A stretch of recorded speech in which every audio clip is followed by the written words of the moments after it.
দেখলে তো গিন্নি কেমন বৃষ্টি শুরু হয়েছে। এই বৃষ্টি যে কবে থামবে সেটা তো বুঝতে পারছি না। এই বৃষ্টিতে খুবই কষ্ট হচ্ছে আমাদের। কোনো কাজ বাজ করতে পারছি না, বাজারও করতে পারছি না, খাওয়ারও কিছু নেই। কয়েকটা দিন পরে থাকারও কিছু থাকবে না। সেটাই তো মনে হচ্ছে। এবার এত বৃষ্টি কেন হচ্ছে কে জানে। বৃষ্টিতে সব ভাসিয়ে নিয়ে গেল। ঘরের অবস্থাও তো তেমন ভালো মনে হচ্ছে না। বৃষ্টিতে কোনো সময় ঘরটাই ভেঙে পড়বে বলে মনে হয়। তারপর কোথায় থাকবো আমরা? এটা নিয়ে চিন্তা আমারও হচ্ছে। তবে আমি ভাবছি দেবাশিস বাবুর কাছে আগেই একবার কথা বলে রাখবো। যদি ঘরের কিছু হয়ে যায় তাহলে যেন তার বাড়িতে আগের থেকেই আশ্রয় নিতে পারি। তার তো পাকা বাড়ি, বৃষ্টিতে কোনো সমস্যা হবে না। এইটা ভেবে নিয়েছো তাতেই অনেক।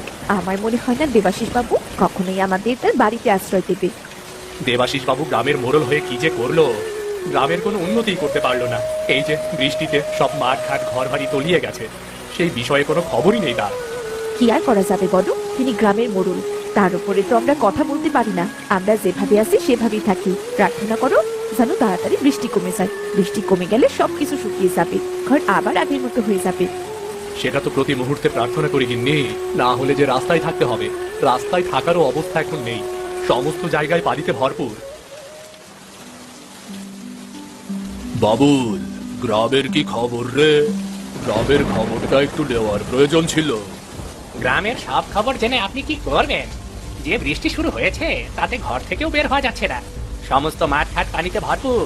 এই অবস্থায় আপনি কোনোভাবেই বাইরে যেতে পারবেন না। কিন্তু গ্রামের লোকজন তো বলা বলি করবে। আমি গ্রামের মোড়ল হয়েও তাদের কোনো খোঁজ নিলাম না। তাদের খোঁজ নিয়ে আপনি কি করবেন? আপনি কি তাদের খাবার দেবেন নাকি? এত মানুষের খাবার আপনি কোথায় পাবেন? গত 7 দিন ধরে বৃষ্টি পড়ছে। এই 7 দিন সবার কাজ বাজ খাবার সব বন্ধ। তাহলে তো একবার দেখতে হয়। কি দেখবেন আপনি? আপনি বাইরে যাবেন, গ্রামের লোকদের সাথে কথা বলবেন, তারপর গ্রামের লোকেরা আপনার বাড়িতে আশ্রয় নিতে চাইবে। অসম্ভব। আমি আমার বাড়িতে কাউকে আশ্রয় দিতে পারবো না। আমার বাড়ি কি আমি গ্রামের সবার জন্য বানিয়েছি নাকি? গ্রামের সবাই এসে আমার বাড়িতে আশ্রয় নিলে আমি কোথায় থাকবো বলো তো? সেজন্যই তো বলছি, আপনার বাইরে গিয়ে কোনো কাজ নেই, ঘরে আছেন, ঘরেই থাকেন। এই বৃষ্টিতে সবার মাটির বাড়ি তো মনে হয় ভেঙে পড়বে রে। তারপর সবাই যদি আমার বাড়িতে আশ্রয় নিতে আসে তখন আমি কি বলবো? বলবেন নিজেদের অবস্থা নিজেদেরই করে নিতে। আপনি তাদের কোনো ব্যবস্থা করে দিতে পারবেন না বাবু। ঠিক আছে, আমাকে তাই বলতে হবে। না হলে এরা আমার পিছু ছাড়বে না। এরা যে কোনো উপায়ে আমার বাড়িতে আশ্রয় নিয়েই ছাড়বে। ও নিয়ে আপনি চিন্তা করবেন না, আমি যেহেতু আছি আমি সবকিছু সামলে নেব। আপনাকে কোনো কিছুই করতে হবে না। আপনার বাড়ি আসার আগেই আমি সবাইকে বিদায় করে দেব। আপনি শুধু আমার পক্ষে থাকবেন, কেমন? আচ্ছা, বেশ বেশ বেশ। কোথায় যাচ্ছিস বাপ? এই ঝড় বাদলের দিনে বের হলি কেন? কি করবো বুড়িমা, 7 দিন ধরে বৃষ্টি হয়ে চলছে। ঘরে একটু খাবারও নেই, হাতে কোনো টাকা পয়সাও নেই। কাজ বাজও তো করতে পারছি না, তাই একটু খাবারের খোঁজে বের হয়েছি। আর যাই হোক, পেটকে তো বাঁচাতে হবে, তাই না? আরে, খাবার তো মনে হয় পাসনি, তাই না? হ্যাঁ বুড়িমা, অনেকক্ষণ ঘোরাঘুরি করেছি, তবুও খাবারের কোনো খোঁজ পেলাম না। এখন যে কি করব, খিদেই পেটটা একেবারে চোচো করছে গো। আমার ঘরে কিছু খাবার আছে, তুই বরং ওগুলি খেয়ে নি। তুই আর চৈতি মিলে খা। না না বুড়িমা, এগুলো তুমি কি বলছো? তুমি নিজেই তো গরিব মানুষ, তোমার তো খাবার দাবার কিছুই নেই। আরো 7 দিন যদি বৃষ্টি হয় তাহলে তুমি খাবে কি? 7 দিনের পরের ব্যবস্থা না হয় 7 দিন পরই করা যাবে। এখন আপাতত এই খাবারগুলো তুই আর চৈতি খা। তারপর আবার আমরা সবাই মিলে কাজে কাজ করব, খাবার জোগাড় করে একসাথে খাবো। তুমি অনেক ভালো গো বুড়িমা। আজকে তুমি না থাকলে আমি আর চৈতি হয়তো মরেই যেতাম। এভাবে বলতে হয় না। আমি যদি বিপদে পড়ি তাহলে তো তুইও আমায় সাহায্য করতি। আমি না হয় এখন তোকেই সাহায্য করলাম। তা বুঝলাম, কিন্তু তোমার ঘরের অবস্থা তো খুবই খারাপ। হ্যাঁ রে, যে কোনো সময় ভেঙে পড়তে পারে। আমাদের ঘরের অবস্থাও একই রকম। থাক, তুমি চিন্তা করো না, তুমি একটু সাবধানে থাকবে। আমি দেখছি কোনো ব্যবস্থা করা যায় কিনা। কোনো ব্যবস্থা করা গেলে তোমাকেও আমার বাড়িতে নিয়ে যাব। হায় হায় রে, যা ভেবেছিলাম তাই হলো। এখন আমাদের কি হবে? কি সর্বনাশ হয়ে গেল রে আমাদের এখন। আমরা এখন কোথায় গিয়ে আশ্রয় নেব এই বৃষ্টির মধ্যে?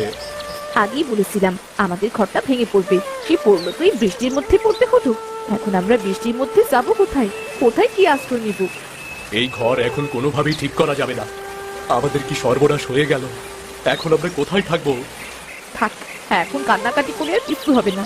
দেখো কোনো উপায় খুঁজে বার করতে পারো কিনা, কারো বাড়িতে আশ্রয় নেওয়া যায় কিনা তাই দেখো। এই গ্রামে একমাত্র মোড়লের পাকা বাড়ি। আশ্রয় চাইলে তার কাছেই যাওয়া যায়, কিন্তু মোড়ল কোনোভাবেই আমাদের আশ্রয় দেবে বলে মনে হয় না। মোড়ল আশ্রয় দিক বা না দিক সেটা তো পরের ব্যাপার। আগে আমাদের অসহায়ত্বের কথা তাকে জানতে হবে। হতেও তো পারে আমাদের অবস্থা দেখে সে আমাদের সাহায্য করলো। ঠিক আছে, তাহলে আমরা দেবাশিস বাবুর কাছে আগে যাই। সিধু দাদা, তোমাদের কি হয়েছে? এমন করছো কেন? হায় হায়, তোমাদের ঘর তো একদম ভেঙে চুরে তছনছ হয়ে গেছে।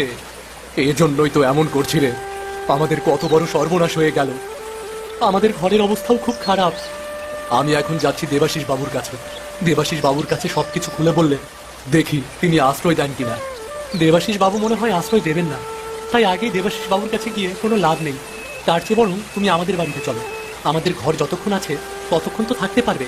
তারপর আমাদের ঘর ভেঙে গেলে না হয় আমরা সবাই মিলে দেবাশিস বাবুর কাছে গিয়ে অনুরোধ করব। হ্যাঁ বৌদি, চলো তোমরা আমাদের বাড়িতেই চলো।